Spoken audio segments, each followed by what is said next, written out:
divisional round is here, man. Vikings versus 49ers at Levi Stadium. Two teams that are surprisingly damn near identical in terms of team makeup. They're both committed to the run game and their power run formations with their fullbacks. Very effective in play action, multiple high-level playmakers on offense. They both have extremely physical defensive fronts, both teams with 48 sacks. So you're basically looking at a clash of the Titans situation here. We'll start with the Niners offense, who may have the truest running back committee in the league with Raheem Mostert, Tevin Coleman, and Matt Breida. So I think this game will require big-time performances by the Vikings linebackers Anthony Barr and Eric Kendricks. It's going to be up to those two guys to close in on the running lanes because it's going to be there and turn what would normally be a 5 to 6 yard run play for the Niners into maybe 2 or 3 yards. They also like to mix in Deebo Samuel, their wide receiver, as well, whether it's to line him up in the backfield as a legit running back option for that particular play,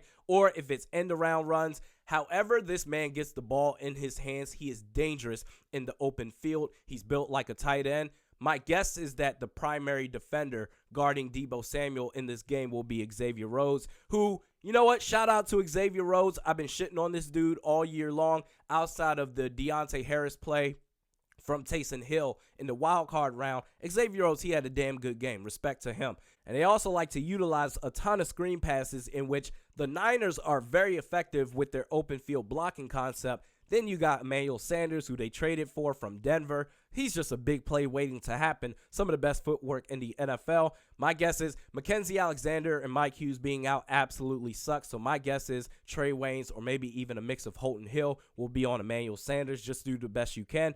And George Kittle, clearly the best tight end in the NFL. This dude is different. Very physical player. Routinely makes tough catch after tough-ass catch. And here's the thing that you need to accept if you're the defense. You're not going to shut down George Kittle. You just need to make just enough plays to make all the difference to do enough to win this game. So whether that's tackling George Kittle short of the first down marker on third down plays or making 1 or 2 pass breakups, that's going to be key in trying to get enough plays on George Kittle. And I think Jaron Kearse is the perfect matchup for the Vikings on George Kittle in terms of size, athleticism, and physicality. And the biggest impact that you can have in the passing game if you're the Vikings defense is an elite pass rush, which we know we have on the outside. But what we saw in the wild card game against the Saints was Mike Zimmer, shout out to this guy for switching it up. At times on passing downs, on third downs, he would have Danielle Hunter and Everson Griffin play interior defensive line because with Ifedi Odenigbo and Stephen Weatherly, these are two guys who could arguably start for any team in the NFL. So if you have them play outside and at times have Everson Griffin and Danielle Hunter play inside, you might want to keep that same energy for this game to fluster Jimmy G a couple of times because Jimmy G, kind of like Kirk Cousins, you don't know which quarterback is going to show up. He needs the right system around him. But one thing I will say is sometimes he can get flustered even with a clean pocket. But then so maybe you can get a couple of coverage sacks. But then also kind of like Mitch Trubisky. Now, don't get it twisted. Jimmy G is a better quarterback than Mitch Trubisky. But a problem that he shares with Mitch Trubisky is sometimes Jimmy G can stare down his receivers before he throws the football. So that could be an advantage for the Vikings secondary. Then we get to the Niners defense. They've got disruptors all along their defensive line, obviously starting with Nick Bosa, who primarily plays right end, even though at times they like to switch him from right to left. For the most part, he'll be on the right side, lined up against Riley Reiff, the left tackle. So in those situations, at times, it may benefit you to have some extra chip block help with C.J. Ham and Kyle Rudolph. They also have DeForest Buckner, Arik Armstead.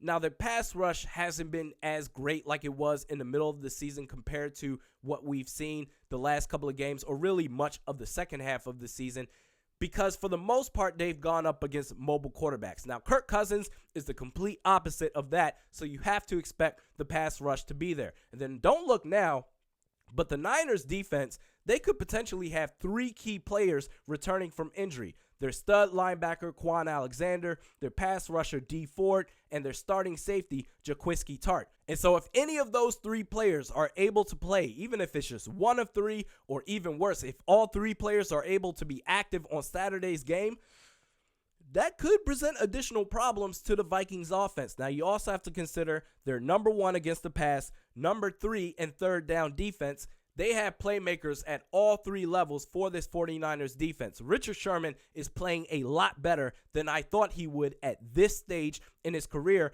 And Marcel Harris, I think he's done a pretty good job of filling in at safety.